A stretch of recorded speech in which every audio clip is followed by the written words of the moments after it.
Good morning, guys. As I'm sure you can figure out by looking at the paper right now, we're going to be talking about angular momentum today. Um, so angular momentum works a lot like regular momentum. So in regular momentum, we have the basic equation of P equals mv, where P is the momentum vector and m is your mass, v is velocity, right? We've done this before. It should be easy. Then we have rules about conservation of momentum, right? So momentum is conserved during a collision. Let's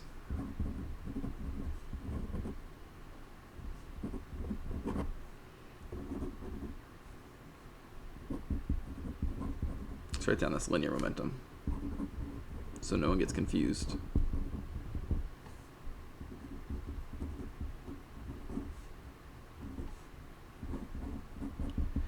Okay.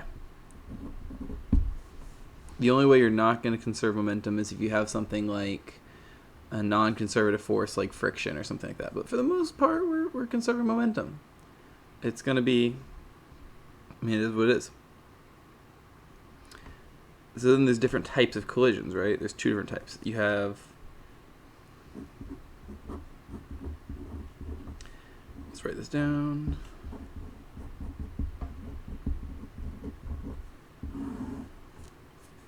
You have elastic collisions.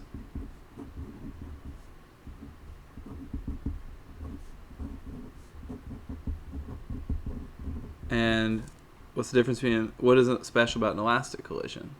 Well, an elastic collision is the type where everything's conserved. Energy and momentum are both conserved.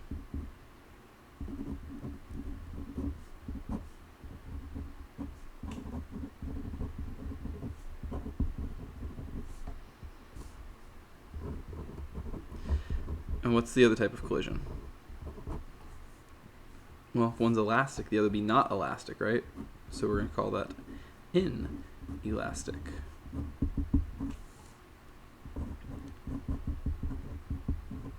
And in an inelastic collision, which is slightly hard to say, only momentum is conserved.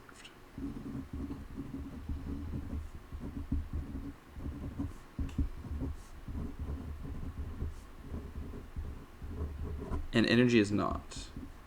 So where does that extra energy go? Well, when two things collide, you can get a lot of heat and a lot of sound, and both are types of energy. So they're going to carry energy away from your objects that are colliding. So those are going to steal some of your energy. And friction, of course, will take some. But I guess that would mean your momentum's not conserved too. But I guess if you had a collision where you had two things on a skateboard that were colliding, friction wouldn't take any momentum away. But maybe we're getting too complicated. All right, there's a basic review for just regular momentum. But when we talk about angular momentum, it's not going to be that much different, really. So angular momentum, now remember when we've done these things before with angular stuff, we've said that we're going to replace the mass term with moment of inertia, I, and we're going to replace the v term with omega, the angular velocity. So I'm going to say L, which is angular momentum, which is also a vector, is going to equal I, your moment of inertia, times omega, which is also a vector. Let's write this out.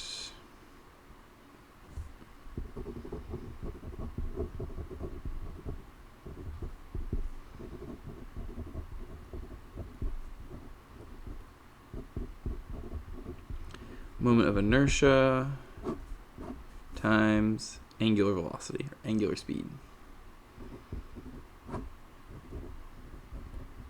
It's velocity because it's a vector. We're doing the vector version. All right. And that's our equation. Now, how are we going to apply rules for this differently than we have in the past, or when we have for linear momentum? Well, we're not. Like, all of this stuff still applies. There's still, its angular momentum is conserved during a collision. There's still two types of collision: elastic collisions and inelastic collisions. They're both going to work. All of these are going to work for angular momentum. So I'm going to just actually go, let's just group these and say, this is still true. So now how is this going to work, though? So a real basic angular momentum problem is going to be if I take like a spinning disk and I drop it onto another disk, right? So let's do that real quick. Let's just say, let's get a new piece of paper.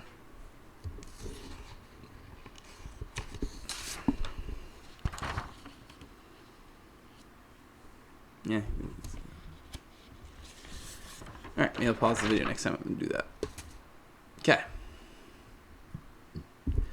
You have a spinning disk, right?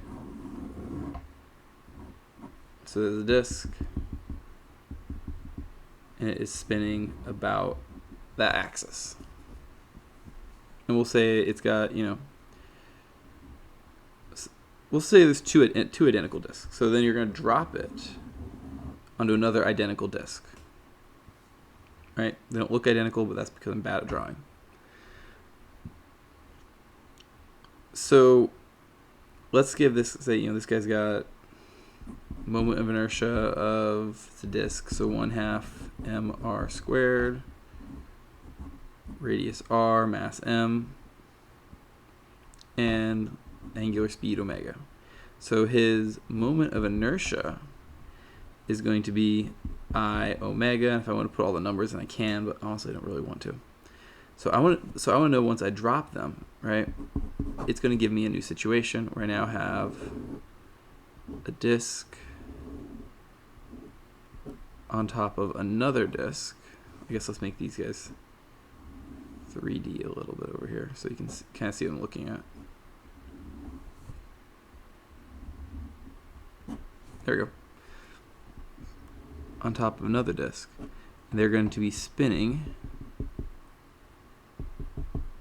about this axis with some speed omega prime. So the question that we want to know is, what is omega prime? How does it relate to omega? Well, we're going to conserve momentum just like we always have. So I'm going to say that my initial angular momentum equals my final angular momentum. So I have I omega on this side, because this guy's momentum is I omega. This guy's momentum is 0 because he's at rest. Is going to equal I prime omega prime, right? So what is this I prime? Well, if I look at my moment of inertia term, have I changed my radius? No, that hasn't changed. Have I changed my mass?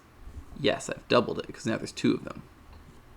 So I prime is equal to 1/2 2m r squared, or just, we can actually factor this out and say this is going to be 2 times I. So we're going to say 2I.